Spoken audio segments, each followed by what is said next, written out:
everyone, this is MJ. Thanks so much for stopping by my channel. In today's video, I'll be teaching you everything you need to know to get started crocheting. And even if you already know the basics, you may learn a trick or two in this video. Learning to crochet can be a little bit stressful, but you just need some perseverance and patience. Just keep practicing and I'm sure you'll get it. A tip I have for you to keep your crocheting relaxing and enjoyable is to pair your crochet with audiobooks. Our video sponsor today is Chirp Books, and they have hundreds of books available at up to 95% off. So let's go check out their website. So go to chirpbooks.com. You can see they have several featured deals on their homepage. What I love about Chirp is there are no subscription fees or monthly commitments. You can just choose the books that you're interested in and start listening. So I'm interested in Jane Austen, so I'm just going to search up here in the search bar. And currently they have a collection set on for $3.99, which is an amazing deal. So I'm going to snag that one up quick. Now you can play a sample audio so you can hear how that's going to sound. Now I'm also interested in Pride and Prejudice. So again, you just go up and search for any book you're looking for. So they have Pride and Prejudice for $17.99. Now just for you guys, I have a special coupon code MJ50 and you can get 50% off your first purchase. So make sure to check that out in the description box and you can start listening to some great audiobooks.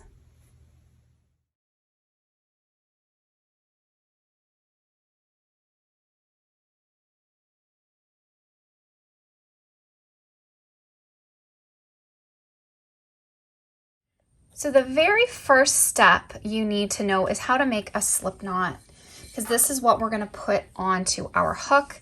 It's really simple. I just take the yarn, I wrap it around my fingers, just like this. Take the yarn and you're just going to pull up a loop here. Then I just grab my tails. Okay, so that's how simple it is just to make a slip knot, and then you're going to put that on your hook. You just pull the tails to tighten it up, and that's step number one. The next step is learning how to hold the yarn. There are various techniques for doing this. I'm just going to show you the way I learned to hold the yarn. I love this technique. It has a really great tension so that your stitches aren't too loose, aren't too tight. So I'm really happy with this technique, but if you find another way that you find more comfortable, go ahead and use that. So what I do is just open my hand like this. I'm going to take the yarn and I'm going to go between my ring finger and my pinky. I'm just going to wrap it around, and then I'm just going to weave down through my middle finger and my ring finger, and then I just move my hand like so. So that little bit of the extra wrap, it just helps the yarn to slide through easily when I'm working. And once you get comfortable doing this, honestly, I do it without thinking. I just wrap it really quickly and pull. And all this is going to do, we want to make sure that we have nice tension here when we're having to grab the yarn. So some people choose to hold this way.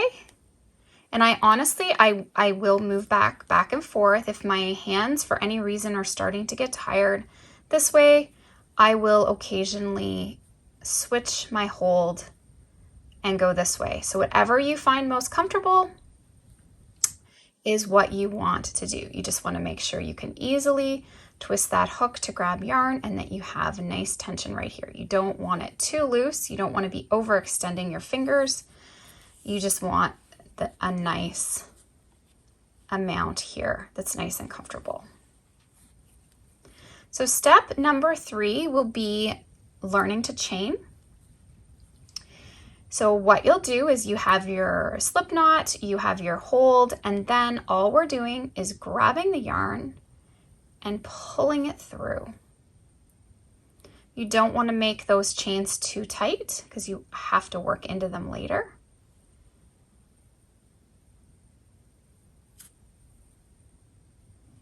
And I just take my thumb and my index finger and I'm just moving them up the chain as I go. You want to make sure you're able to hold it comfortably, plus be able to grab that yarn, twisting it, wiggling it sometimes, and just pulling it through.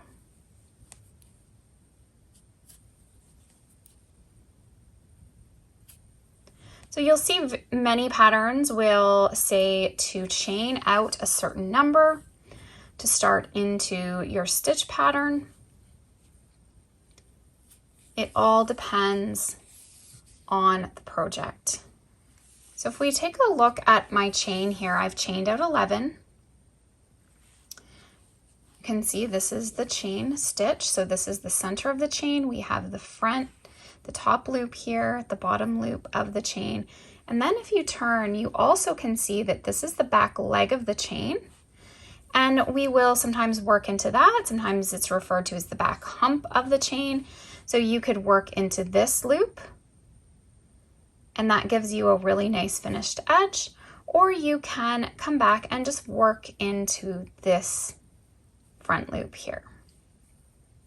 So either option is fine. The pattern will usually specify for the project what they want you to work into.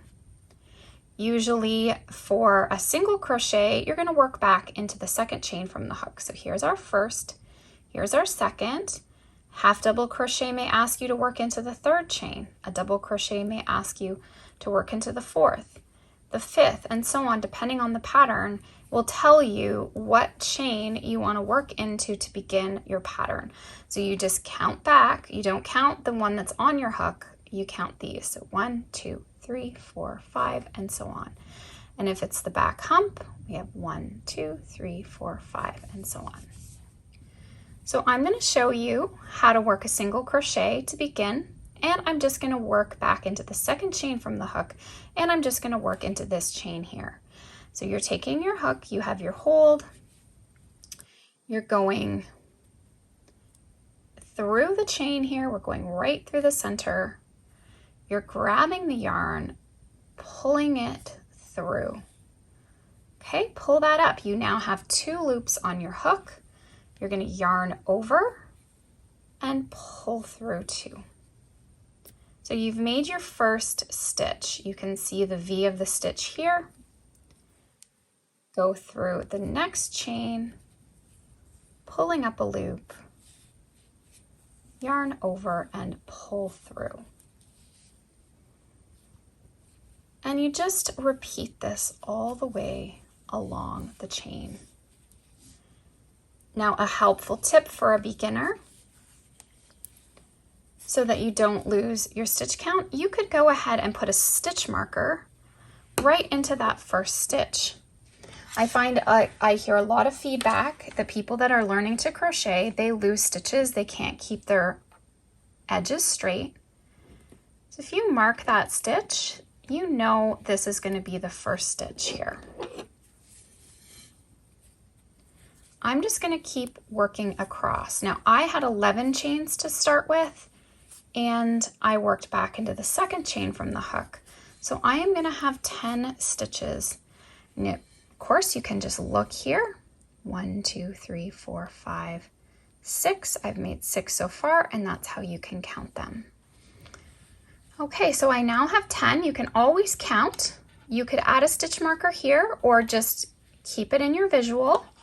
Because what we'll do now, instead of, if I were to continue working a single crochet, I would chain 1. I would chain 1 and turn and begin working right into this first stitch. Okay, you want to go under the 2 loops of the stitch and go right through. Now, if the pattern asks for you to work in the front loop, instead of going through both, you would go through only the front loop of the stitch.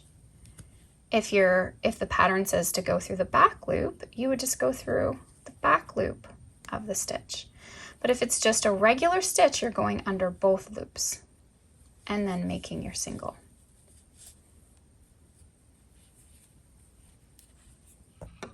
Now, in some cases, your chain will count as a stitch. So I'm going to chain 2 here. That's the height of our half double crochet. So I generally will work into this first stitch, but if I were to count my half double crochet as a stitch, I would skip over this stitch because now this is a stitch. So you would then work into this one if you're not counting, and a pattern will tell you at the beginning if it's included as a stitch or not, okay? So if it's included, you're skipping over to the next one, but if you're not including it as a stitch, we need to work into this very first one. So in order to work a half double crochet, we'll yarn over first before going through the stitch. Then we go through the stitch, we pull up a loop. Now you have 3 loops on the hook. You'll yarn over and pull through all 3 loops. Yarn over, go through, making sure you're going under both of those loops. Yarn over and pull through. Now I always like to say that that hold that you have figured out at the beginning is really going to help you to keep even stitches. Being comfortable with your hold, your grip is really important. Like I say, I can alternate between both fingers.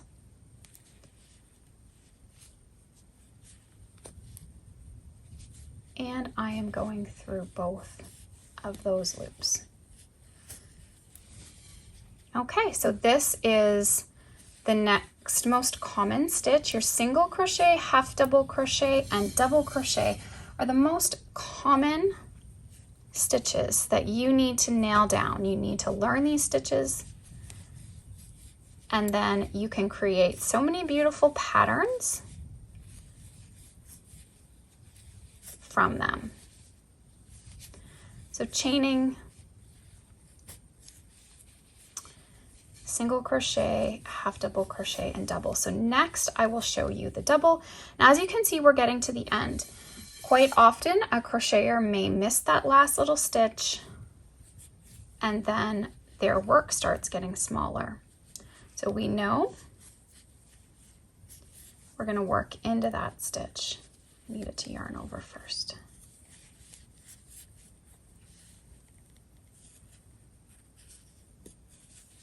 So adding those markers at the beginning and the end, I don't have one here now, but I could transfer this marker over.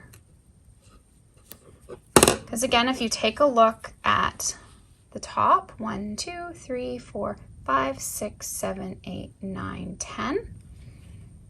Now, if I were to have included my chain as a stitch, you would just work your stitch into the turning chain, which is what the pattern will state, work into the turning chain. So if you're including the chain as a stitch, you do that. But if not, here's the final stitch, you work into that. So now I'm going to show you the double crochet, which is the height of a chain 3. So this time we'll chain 3. I've chained 3 and turned. You can turn and then chain 3. It ultimately is the same thing. Okay, so we're just getting our chain, and I am not going to include it as a stitch, so I'm going to work into my first stitch right here. And to work a double crochet, we're yarning over like we did a half double. We're going through the stitch, pulling up a loop. So you now have 3 loops on your hook.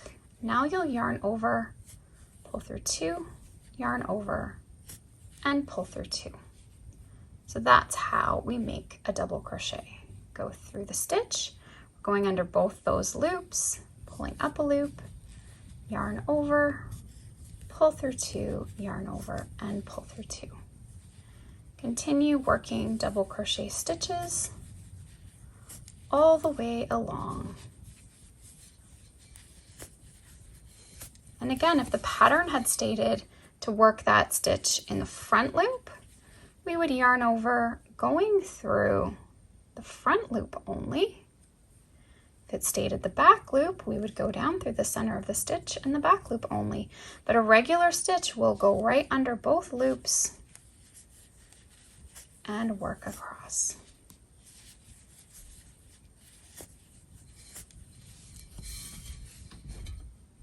I also like to use a yarn bowl just to hold the yarn and that always helps as it's rolling so it doesn't get dirty, it just stays in place. And it's nice to have a yarn bowl to use for balls of yarn.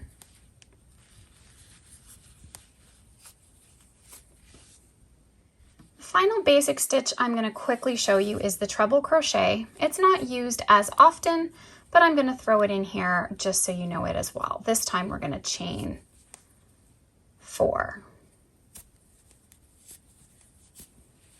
and turn.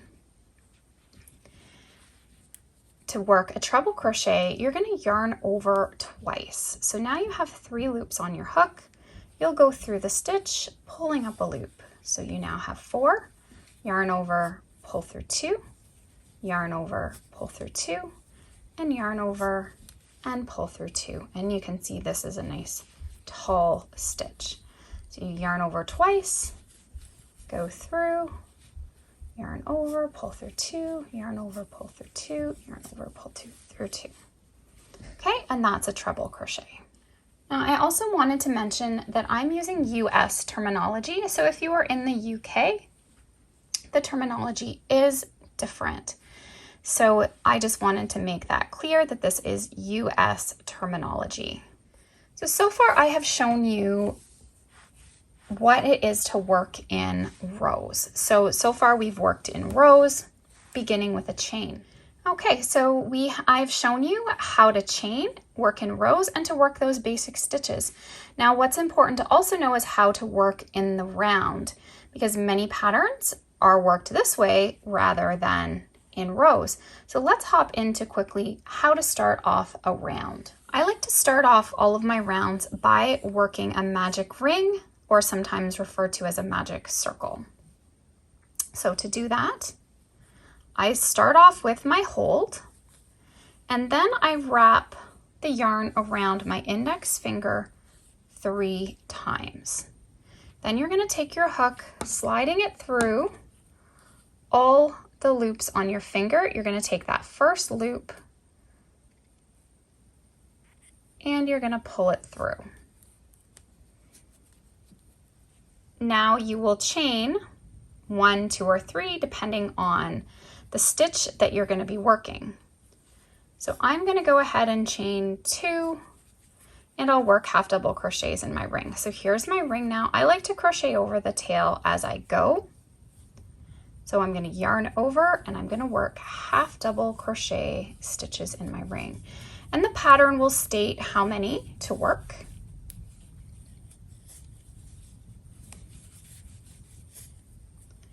Here I can count my stitches, 1, 2, 3, 4, 5, 6, 7, let's do 8. Okay, and then what I'm going to do is I'm going to push my work as much as I can out of the way so I can see the loops that I have here. I'm going to take my tail, start pulling it. Notice how one loop goes in, the other is still popping out. Take that loop that's pulled in, give it a good tug. Take the tail now, pull it, and you have a really nice tight circle.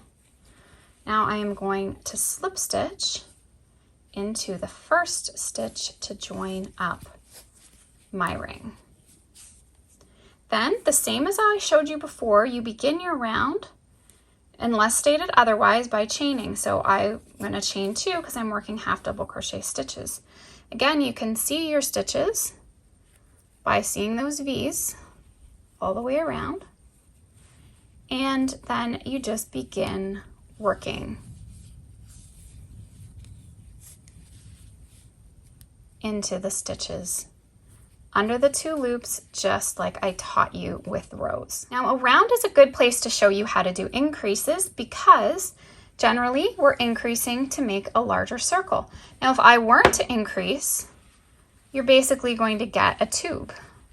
So if you kept your stitches the same, it's not gonna keep growing. When we increase, our circle is gonna keep growing. If we don't increase, we're gonna make a long, this will be the size, and then you'll just be creating a tube, okay? So for instance, with a hat, you would increase and then you stop increasing. You want to get the hat large enough to fit around your head. You stop increasing, so then the hat begins to work downwards. And there's many different patterns that are going to increase and then stop increasing depending on what the style of design is. So what we're going to do is I'm going to show you how to get increasing and a pattern that is generally followed. So I've already worked 1 half double crochet. I'm going to go back into that very same stitch. So I'm going to yarn over and I'm going to work another half double. Okay, so now you can see here's my stitches. I've got 2, or you can look at the posts of the stitch. I have 2. Here's my next stitch. I'm going to work 2 more.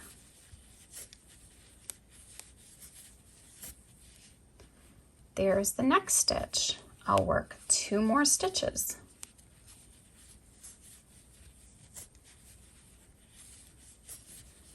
And there's no reason, if a pattern tells you to work 3 in that stitch, you could work 3. However many, a general increase is that you're putting 2, but the pattern could ask you to put 3 stitches, 4 stitches, 5 stitches. If you're working a shell, you may have 5 stitches all in 1 stitch. And that is basically how we do an increase. So I'm going to just continue around. Now I started with 8 stitches, so I'm increasing to 16 because I'm working 2 in every stitch. Now, you may think that you need to work into this, but you don't. I like to count back my stitches to make sure that I have 16. So I've counted mine. I have 16, including this one, so I know I am good. Then what you can do is slip stitch.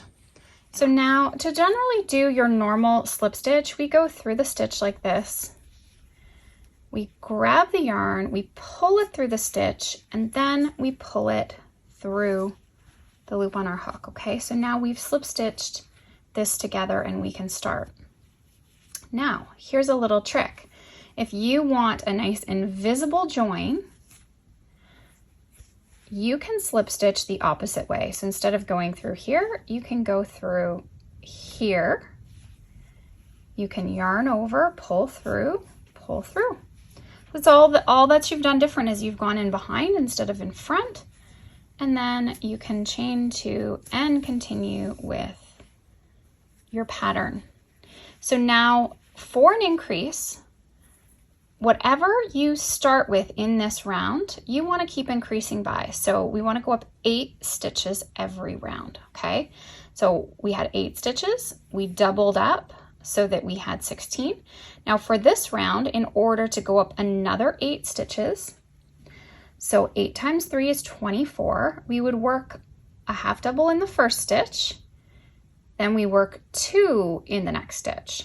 We work 1 in the next stitch, then we would work 2 in the next stitch. And that's our increase pattern all the way around. That would increase us to 24.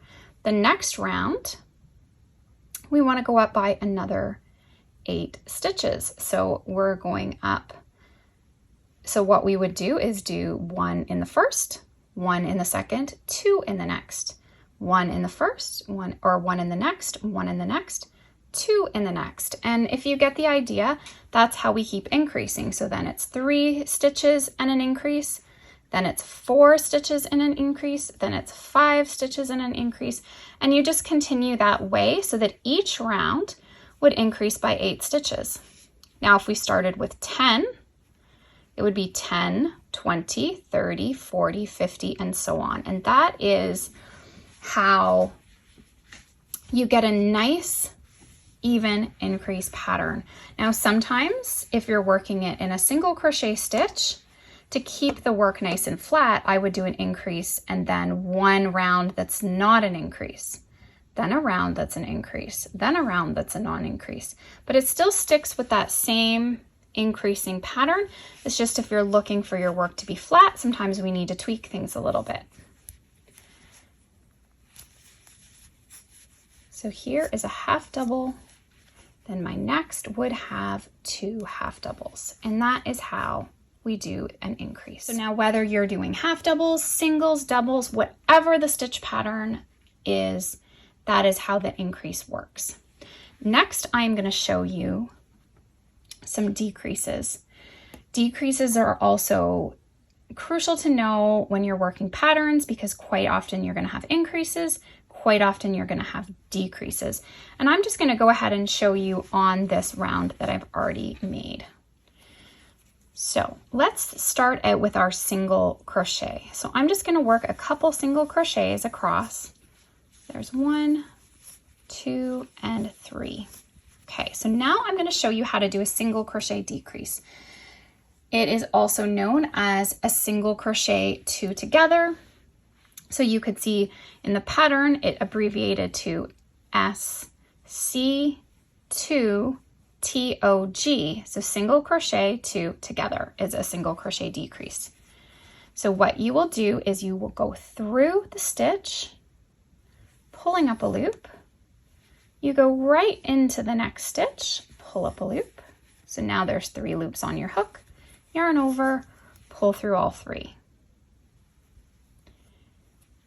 And let's just work a couple single crochets and I'll give you a peek here at how that looks. Okay, so you can kind of see this loop coming over. You can kind of notice here that that is a decrease. It looks a little different than these stitches. So let me show you another fun technique. Now I'm going to show you the invisible single crochet decrease. It's a nice trick to have in your basket, and it's great for amigurumi projects where you want the stitches to really look uniform and look the same. So we have here our 2 loops. We're going to go through the front loop only. We're going to go right under the front loop of the next stitch. I'm going to yarn over and pull through those loops. Okay, and now I have 2 loops on the hook. I'm going to yarn over and pull through those 2. Then I'll do a single crochet and a single crochet. And look at that. You can't even tell I've decreased, and that's why it's called the invisible single crochet decrease. Depending on the pattern you are working up, you can use either one. Neither one is wrong or right. It's just this is a little trick in some projects that you can hide the decrease. Next, I'm going to show you the half double crochet. So we'll chain 2, just 1, 2. I'm going to work a couple half doubles just to get us started.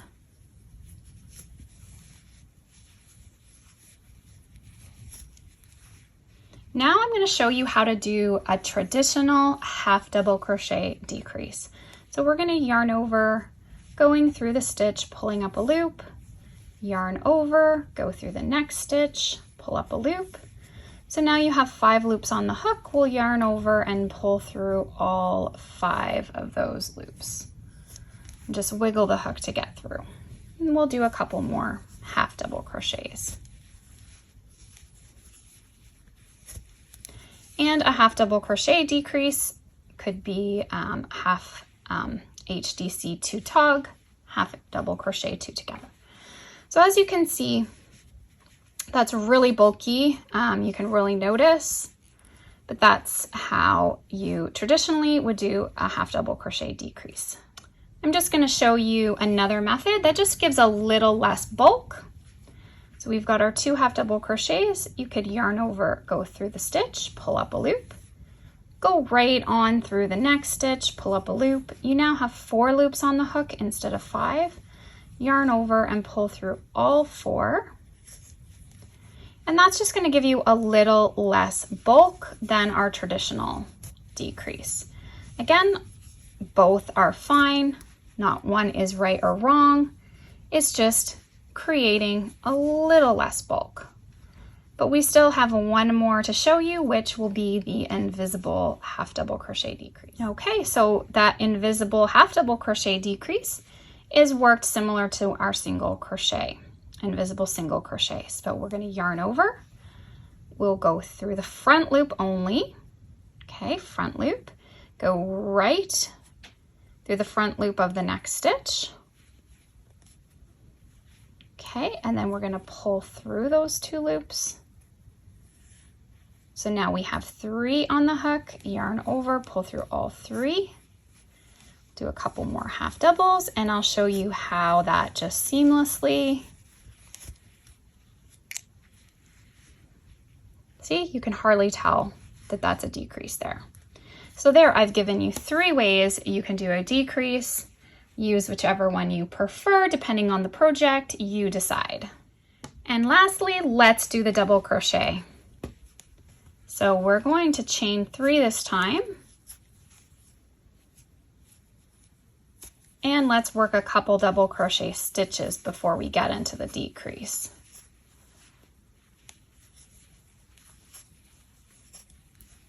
Okay, so now we're going to yarn over. We're going to go through the stitch, pulling up a loop. We've got 3 on the hook. We're going to yarn over and pull through 2. Yarn over, go through the next stitch, pulling up a loop, yarn over, pull through 2, yarn over, and pull through 3. So now we have joined these 2 stitches together into 1 stitch. It actually looks pretty good, but now we're only going to have this 1 stitch up here rather than 2. And we'll just do a couple more.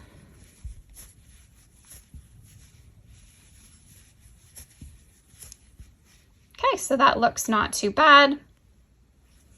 And here's another alternate way you can do this as well. So yarn over, you can go through the stitch, pulling up the loop, jump right into the next stitch, pull up a loop, yarning over, pulling through 3, yarn over, pull through 2.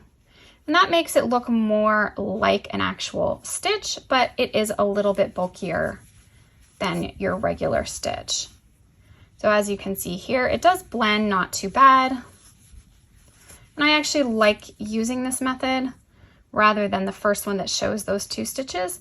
But again, it's really whatever you prefer. We're taking 2 stitches, we're making them 1 stitch, and that's the most important. And you can kind of just go by looking at them which you prefer. And then next, one more way is the invisible double crochet decrease. So when we're doing these invisible decreases, we're going through front loops only rather than the whole stitch. So we're going to yarn over, going through the front loop. We are going to go right ahead into the front loop of the next stitch, yarn over, pull through those 2. Then we're just finishing off the double crochet. So yarn over, pull through 2, yarn over, pull through 2. And wow, that looks amazing. You can see, let me just do a couple doubles. Look at how seamless that looks. Ooh, I love it. So those are 3 ways you can do a double crochet decrease. I hope you found these decreases helpful. You can go back, rewatch them. 3 ways you can do a half double, 3 ways you can do a double, and 2 ways to do your single crochet decrease. Okay, so now let's do a little technique here you're gonna love. It's gonna introduce yarn needles into this video. You need to have yarn needles. I like to purchase these little packs, and they come with different sizes, which is awesome, depending on the type of yarn you're using. So I've got some big ones for bulky yarn. There's some smaller ones that you're going to use if you're using like a thinner yarn. So I like getting these little packs, but any of your craft stores, you can find some yarn needles, pick some up, and even some sewing needles can be great to have like a really pointy tip. So just have a variety of these in your stash. I like these plastic big ones for when I'm working with my really super bulky yarn. And I'm going to show you with this one how we're going to finish this little round off. So instead of joining up like this or like this, I'm going to show you how to do an invisible join. You can use this when you're doing a bunch of different projects. It's what you're going to use when you're finishing your project, not in the middle, because you want to have your end cut. This is a scrap piece, so my end's kind of long, but I'm just going to use it. So I'm pulling it through. Okay, so I've pulled that all through now. And I want to finish this off so it looks completely seamless. There's not going to be any slip stitch join. So I'm going to thread this onto my work. I'm going to find that very first stitch of the round, which is right here. There's the 2 loops. We're going to go under both of them. And I'm gonna pull this yarn through. So this loop right here, as you can see, it's gonna be like a faux loop, right? As you see these stitches going along. Now we're gonna take our tail, we're gonna go down through the center of the last stitch right here. And when you look at it from this angle, you can see how I'm creating a stitch. See that? It now looks completely seamless, and I just love this technique. So now you've got to join when you finish your work. You can't even tell where you left off. So that's definitely a technique you need to have when you're learning to crochet and want your work to look great. So now what do we do with these tails? When you're done, what you want to do is weave them. So I like to find some stitches to just get pulling this through where I hide my work. You don't want it popping really through the front of your work. Like this is the wrong side, this is the right side. You can see, you see your nice edge of your work. If we flip it this way, it doesn't look as nice, okay? This is curving downwards. We don't see that nice pretty stitch, so this is the wrong side. You'll see that abbreviated a lot of times in patterns as a WS for wrong side and RS for right side. Now I like to go under some of the chunkier sections, and if you pierce through the yarn, it's going to secure it even better if you pierce through the yarn rather than just going under the yarn. You can do a little of both. So what I like to do is weave it all one way. Okay, so you're weaving it in one direction. And then you're going to weave back, because if you don't weave back, that could potentially come loose. But if you then take your yarn and you go back in the opposite direction, hiding it, depending on the project, you may want to go back again the other way. Make sure you weave really well.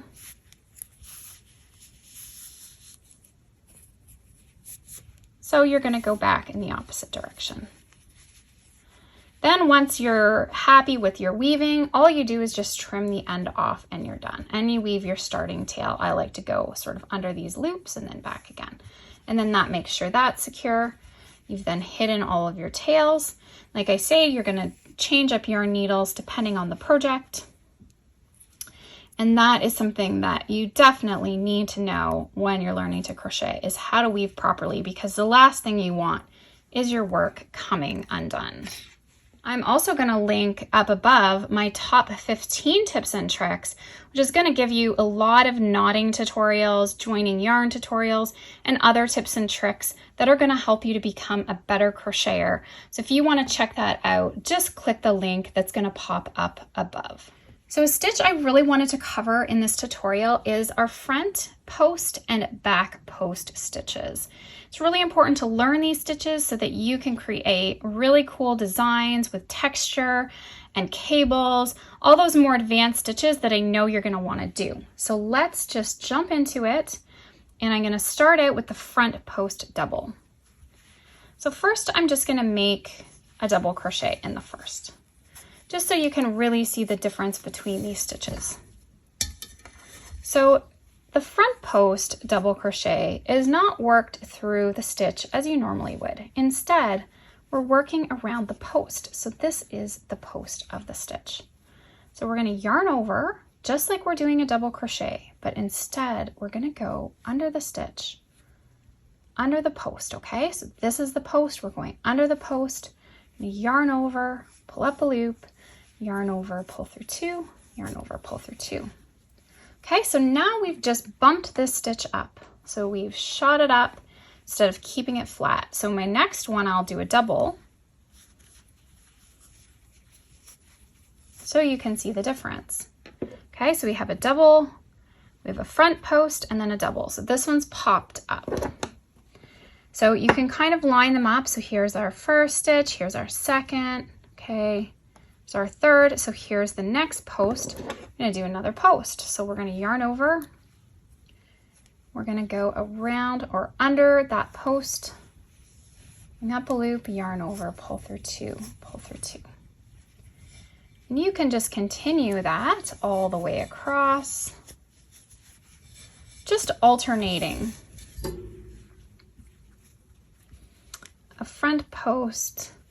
And some patterns will actually have you alternate a front post and a back post. So then the back post is pushing this one out, pushing them out, so it really kind of makes a cool ribbing. For this tutorial, I'm just going to show you here doing a double and a front post. And then as we turn, I'm going to show you how to work the back post doubles. They're a little bit harder, so make sure you're comfortable working these front posts.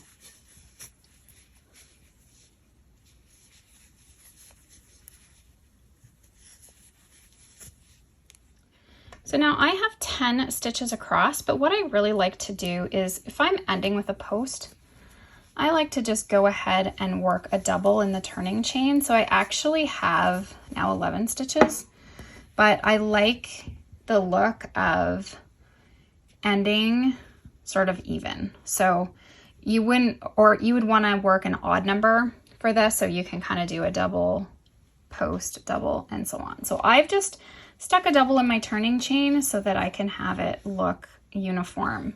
Now I've chained 2, and what I can do for that is just either you can add your stitch, or you could just have that included as a stitch and hop right in. But let's work a double crochet. Now, here's our posts that are popped up. Now, if we went and did a front post, we're popping it back to that side, and I don't want to do that. I want to keep this as a nice ribbed look going this way, and that's when we can work a back post double crochet. Okay, it gives the same look, it's just now we're working on the wrong side instead of the right side. So what you're going to do is yarn over, look back on the right side, and we're going to go under that stitch. Complete the double crochet. Okay, and then I'll work a double in the next. I'm yarning over, and you can even feel for that stitch with your finger, and you can go and get that hook under the post, or you can look back at it. But what it is you're going under the post. Okay, you're pulling up a loop, I keep losing it. Pull up a loop, okay, and then complete the double crochet. And that is how a back post double crochet is made. Okay, and those stitches are super important for getting into doing cabling.